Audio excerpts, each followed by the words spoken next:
L'Auberge Rouge, the Red Inn, is an inn, originally named L'Auberge de Perbile, the Inn of Perbile, in the commune of Lanars in Ardches, southeastern France. In the 19th century, it was the site of a notorious French criminal scandal known as the Red Inn affair. In 1831, after a customer named Jean-Antoine Enjolras was found dead by a nearby river with his skull smashed in, the owners of the inn, Pierre and Marie Martin, and their employee, Jean Richet, were arrested and eventually charged with his murder. During the subsequent trial, numerous witnesses testified to other crimes committed by the accused, including up to 50 murders at the inn, and to aggravating circumstances of rape and cannibalism. There were rumors that the owners used to serve their intended victims meals containing cooked body parts of previous victims. The accused were only convicted of the murder of Enjolras and were sentenced to death. They were executed by guillotine in front of the inn, with a crowd of 30,000 onlookers.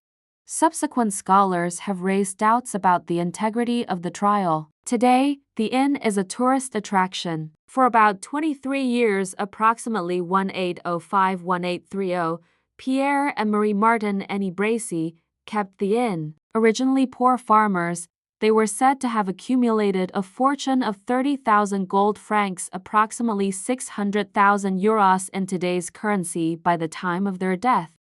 Pierre Martin was feared by his neighbors as he was a grasping, paid henchman of the local nobility and had a forceful personality. The Martins were ultra-royalists. He had assisted nobles returning from exile to recover their land from the farmers on the cheap, and she had hidden a refractory priest. The political climate in France changed in 1830 with the overthrow of the ultra-royalist Charles X and his replacement by Louis Philippe.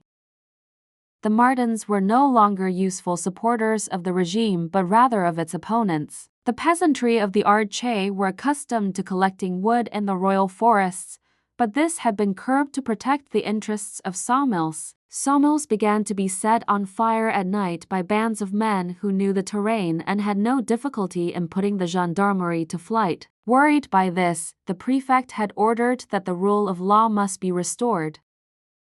In October 1831, a local horse dealer, Jean-Antoine Enjolras or Enjolras, went missing. A Justice de Paix's local magistrate, Tien Filiat de Clos, determined that Enjolras had visited the inn on October 12, 1831, whilst looking for a lost heifer and had not been seen since. On 25 October, the magistrate arrived at the Martins to investigate the disappearance of Enjolras, whose body was found the next day on the banks of the Allier.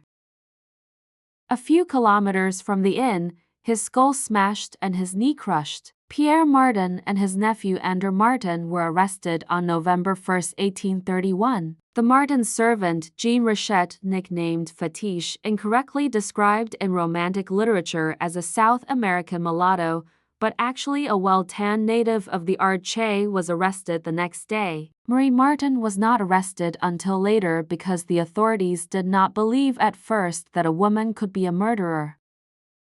On June 18, 1833, the trial of the four monsters began at the court. The accused were linked to the death of Enjolras by the testimony of Claude Pages, who said that Pierre Martin, Richet, and a stranger had used a cart to move the body from the inn to the river. A local beggar, Laurent Chase, testified that on the night in question, unable to pay for a bed, he had been thrown out of the inn.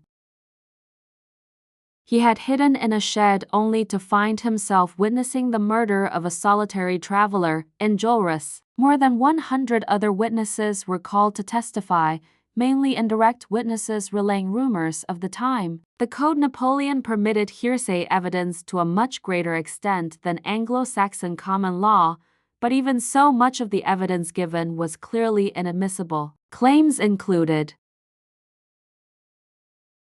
the landlady would use the best bits of the corpses to make PDS and stews for customers to eat. Certain farmers had seen human hands simmering in the cooking pot. Others reported having seen bedsheets or walls stained with blood. Others recounted that sickening smoke frequently came from the chimneys. The innkeepers would burn the corpses of their victims, including children, in the bread oven or pretend they were found dead from cold on the snow of the plateau.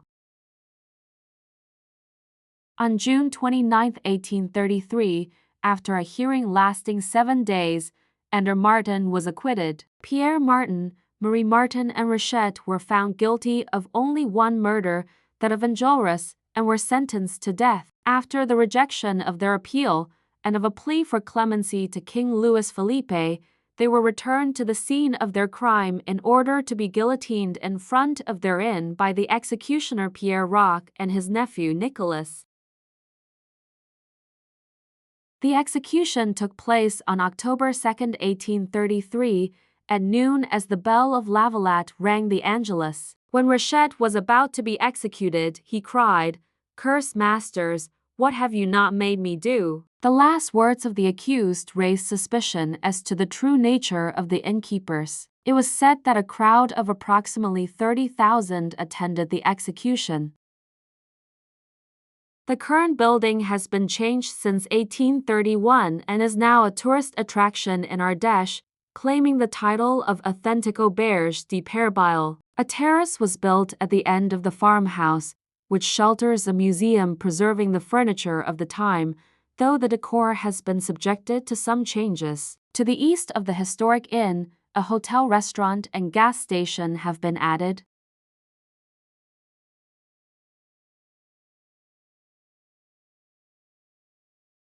The Bender family, more well known as the Bloody Benders, were a family of serial killers in Labette County, Kansas, United States, from May 1871 to December 1872. The family supposedly consisted of John Bender, his wife Kate, their son John, and their daughter Kate. Contemporary newspaper accounts reported that the Benders' neighbors claimed John Jr. and Kate Jr. were actually husband and wife, possibly via a common-law marriage. In October 1870, 5 families of spiritualists homesteaded in and around the township of Osage in northwestern Labette County, approximately 7 miles 11 km northeast of where Cherryville was established 7 months later. One of these families was John Bender and John Bender JRB, who registered 160 acres 65 ha of land located adjacent to the Great Osage Trail, the only open road for traveling farther west.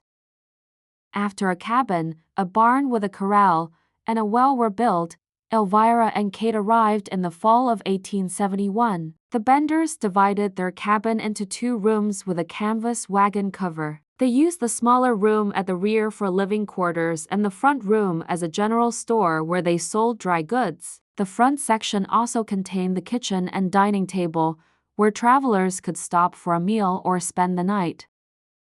Elvira and Kate also planted a 2-acre 81 ha vegetable garden and apple orchard north of the cabin. By all appearances, the Benders were like most area settlers, a family of German descent who came west for a fresh start. Business at the Bender Inn would have been brisk. The southeast corner of Kansas had recently opened to white settlers, and men regularly arrived with money to purchase land and livestock.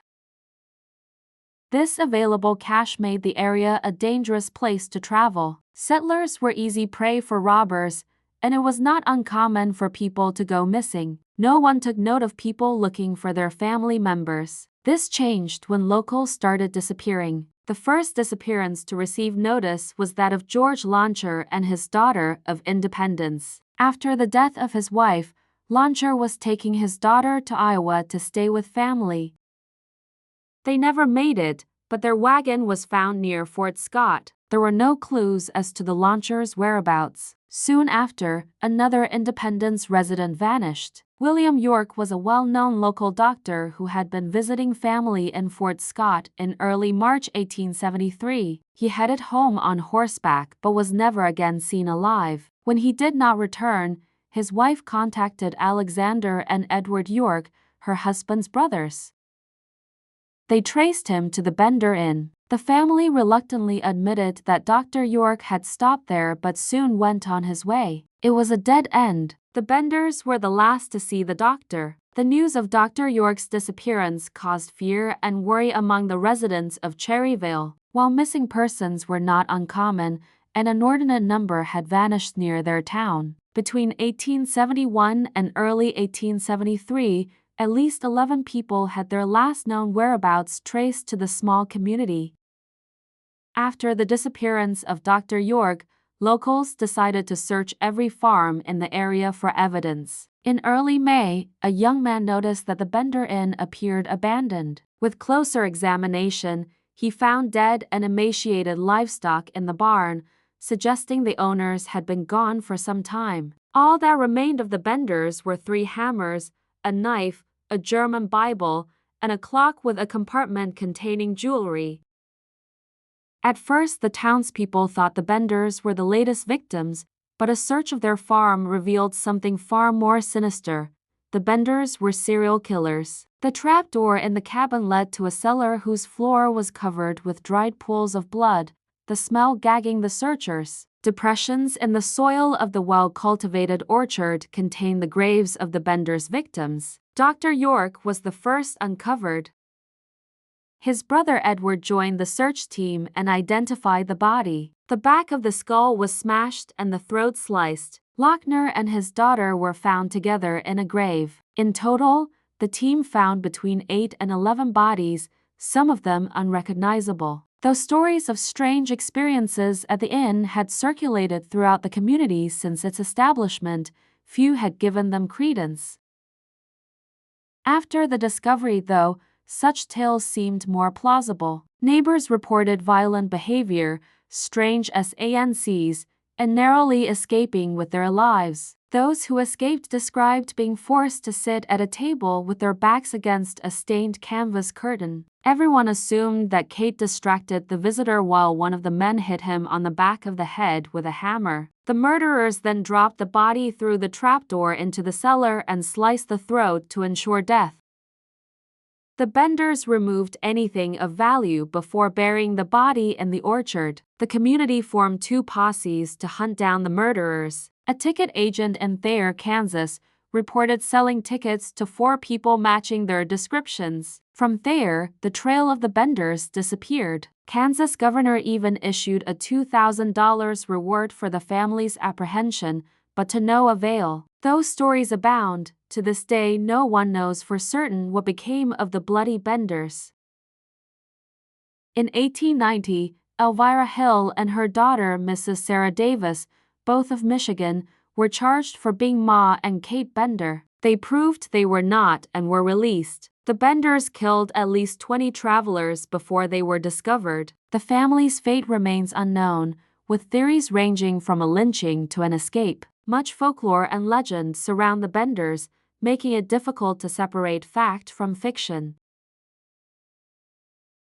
Dorothea Helen Gray met the world on January 9, 1929, in Redlands, California, the 6th of 7 children born to Jesse James Gray and Trudy Gray. In the narrative of her life that unfurled at her murder trial and in news reports and books about the case, she grew up poor, deprived in equal measure of material comforts and parental nurturing. Her father died of tuberculosis when Dorothea was 8.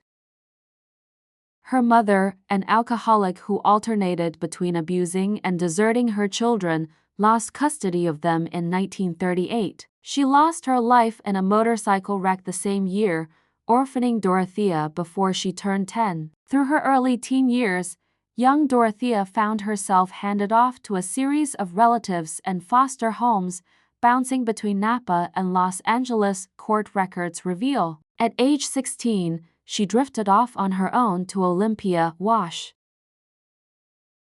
Comely and flaxen-haired, with soft blue eyes and a beguiling smile, she worked as a prostitute to earn money and caught the attention of Fred McFall, a 22-year-old soldier who had returned to the U.S. from the Pacific after World War II. He married Dorothea in 1945, and they moved to Gardnerville, Nevada to start a family. Domestic bliss and her maternal instinct failed to take root. She gave birth to a daughter in 1946, followed by a second less than a year later, but public documents suggest she inherited her mother's aversion to child-rearing. One girl was placed in the care of relatives, the other put up for adoption. Puente also had twin daughters who as young adults committed suicide 1 week apart. McFall split from his young wife in 1948. Later that year, Dorothea moved to San Bernardino and picked up her first criminal conviction after trying to float a check under a false name. She wound up serving 4 months in jail and shortly afterward fled Riverside County, flouting the terms of her probation. By 1952, she had wed Johansson, whom she met in San Francisco. The couple moved to Sacramento a short time later and lived in the city off and on for the next decade. Frequent quarrels and separations marred the marriage, with much of the discord brought on by Dorothea's appetites for drinking, gambling, and other men. Court files indicate Johansson had his wife committed to a psychiatric ward in 1961, and doctors placed her on antipsychotics. The hospitalization occurred a year after Sacramento police busted Dorothea in a raid on a residential house of ill fame on Fulton Avenue that had fronted as a bookkeeping service, according to court records. An undercover cop posing as a trucker arrested her after she offered to perform fellatio on him. She served 90 days in county lockup. Johansson divorced Dorothea in 1966. She claims he has sent her Christmas cards in prison, and as she talks about that small act of kindness, her eyes mist over. He was a good-hearted man, very kind, she says. He was good to me. Hard living had stolen much of Dorothea's youthful beauty by the time she landed her third husband in 1968 and settled in Sacramento. At 39, she was 16 years older than Roberto Puente, a Mexican migrant whose interest in his heavy-set bride concerned money and American citizenship, as chronicled in Disturbed Ground, a 1994 book about the Puente murder case. They separated in 1969, and not long after, Dorothea, who had briefly run an unauthorized rehab program for alcoholics, opened a boarding house at 21st and F Streets. The unlicensed venture thrived from the start. She parlayed its success by pumping money into political campaigns and charitable causes, contributions that bought her the appearance of legitimacy and access to elite circles. Puente claims she spent time in the 70s with California governors Pat Brown, Jerry Brown, and Ronald Reagan. She recalls the future president and his first wife, Jane Wyman, as her good friends.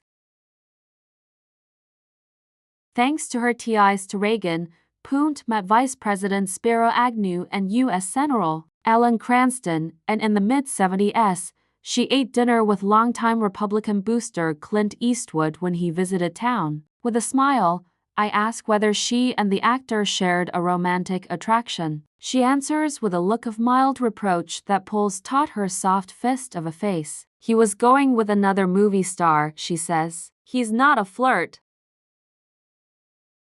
At the time of her 1988 arrest on murder charges, photos of Puente with Jerry Brown, former California Governor George Deukmejian, and Bishop Francis Quinn decorated her home at 1426 F Street. But setting aside such fleeting charity event encounters, her stories hew closer to fable than fact. Scant evidence exists to suggest she socialized with Reagan when he divorced Wyman. Puente was 20 years old and living in the Bay Area any more than she danced with the Rockettes.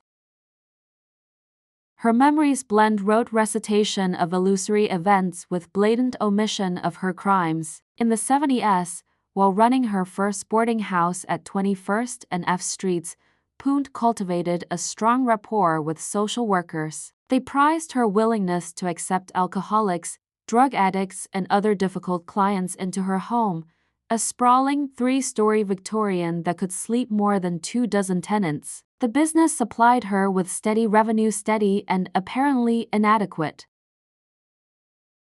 Her upstanding reputation concealed a habit of forging the signatures of tenants on their benefits checks before signing them over to herself. The erstwhile prostitute had turned a new trick. Arrested for the scam in 1978, court records show she received 5 years federal probation, the terms of which proscribed her from operating a boarding house. Over the next few years, she adapted by working as an in-home caregiver, affecting a matronly mien with her modest dress, oversized glasses, and tremulous voice. She inflated her age by 10 to 15 years to further disarm her elderly clients, whom she set about exploiting under the guise of ministering to them. Puente drugged 3 women with tranquilizers to steal checks, money, and valuables from their homes in the early 80s, as recounted in court records. Around the same time, she slipped a heavy sedative into the drink of a 74-year-old man she met at the Zebra Club in Midtown. When they returned to his apartment, he watched in a stupor as Puente helped herself to his checks and cash. Before leaving, she slipped a diamond ring off his pinky. The string of thefts led to her arrest, and in 1982, a Superior Court judge sentenced her to 5 years in prison at the California Institution for Women in Corona. Released after 3 for good behavior, she returned to Sacramento, with her federal probation extended to 1990 due to the state conviction. A state psychologist who evaluated Puente before her release from prison in 1985 diagnosed her as schizophrenic. This woman is a disturbed woman who does not appear to have remorse or regret for what she has done, he wrote. She is to be considered dangerous, and her living environment and/or employment should be closely monitored. The following year, without a license and in violation of her federal probation, she opened a boarding house at 1426 F Street, with enough space for as many as 8 tenants. Federal probation officers visited her numerous times in the next 2 years without suspecting she ran a business, lulled by her kindly facade and clean home as much as by her lies that those staying at the house were friends or guests. The psychologist morphed into a prophet with the discovery of 7 bodies in Puente's backyard in November 1988. Authorities alleged that, by poisoning her boarders, she wanted to collect their benefits checks without risk of them notifying social workers or police. On November 11, 1988, acting on the concerns of a social worker looking for a client who had disappeared, homicide detectives dropped by the man's last known address. A boarding house for derelicts and the mentally ill that Puente operated at 1426 F Street in Sacramento, within a mile of the Hall of Justice and the Capitol. A search of the home showed nothing amiss, but a bit of digging in the backyard, as a tenant had reported seeing large holes excavated and filled behind the house, unearthed a human leg bone and a decomposed foot. The next day, under suspicion but not yet under arrest, Puente, then 59 and ostensibly the essence of grandmotherly virtue, fled the city. Police soon figured out why, uncovering the remains of 6 more bodies. Some were in an almost mummified state, wrapped tight with cloth, bed sheets, and duct tape. One was missing its head, hands, and feet. The 4 women and 3 men, ages 52 to 79, had boarded at the 2-story, powder blue Victorian. Several were referred there by social workers who viewed the home as a last resort refuge for their ailing or most erratic clients. Police later accused Puente of lacing food or drinks she served her victims with a lethal mix of prescription drugs, poisoning them to collect their Social Security checks, a scheme that netted more than $5,000 a month. In 1993, facing 9 counts of murder after prosecutors linked her to 2 other deaths, she stood trial without testifying. After what was then the longest deliberation in a murder case in state history, 24 days, the jury convicted her of 3 killings. She received a life sentence without possibility of parole. On November 11, 1988, 3 men carried shovels as they fanned out across the backyard of the 2-story Victorian at 1426 F Street. John Cabrera and Terry Brown, homicide detectives with the Sacramento Police Department, and Jim Wilson, a federal probation agent. They first spoke with Dorothea Puente, who ran the clean, cozy home as a boarding house for low-income tenants. Now she watched from her second-story porch as the trio began to dig. Their first series of holes dislodged only soft dirt and a vague sense of futility. But while digging a second hole, Wilson heard a muted thud as his blade struck something hard 3 feet down. He called over Cabrera and Brown, and after he scooped away more soil, they saw what resembled a tree root. When attempts to extract it with a shovel failed, Cabrera climbed into the hole. Setting his feet, he grabbed hold of the object and, with a violent jerk, loosed it from the earth's grip. His eyes popped wide. It was a human leg bone, he recalls. I could see the joint. Cabrera scrambled out of the hole, pulse rate and thoughts quickening. The 3 law officers had stopped by the house to try to learn the whereabouts of Alvaro Bert Montoya, who had gone missing 3 months earlier. A gentle bear of a man, the 52-year-old Montoya suffered from untreated psychosis, a condition that for years had consigned him to the streets and homeless shelters. Puente had welcomed him into her home that February. At the time, she owned a solid reputation among Sacramento's social workers who referred clients to her that other boarding houses turned away: the mentally ill, recovering alcoholics and drug addicts, those with chronic physical maladies who had no one to care for them. They were men and women who had skidded toward life's edges. Puente offered a place where they could hang on. Given Montoya's history as a transient, his disappearance would have escaped notice without the persistence of Judy Moyes, an outreach counselor with Volunteers of America.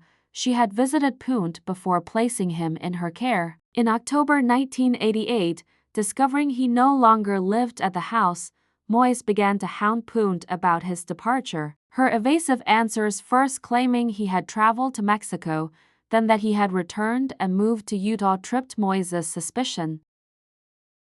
She filed a missing person report with police on November 7th. An officer dispatched to the house that morning interviewed Puente and one of her tenants, John Sharp. In the landlady's presence, he corroborated her story about Montoya. But before the cop left, Sharp managed to slip him a handwritten note that read, "She's making me lie for her." He later divulged unsettling details about life at the house. Some months earlier, another tenant, a longtime alcoholic on a bender, had vanished after Puente went to his room to make him feel better.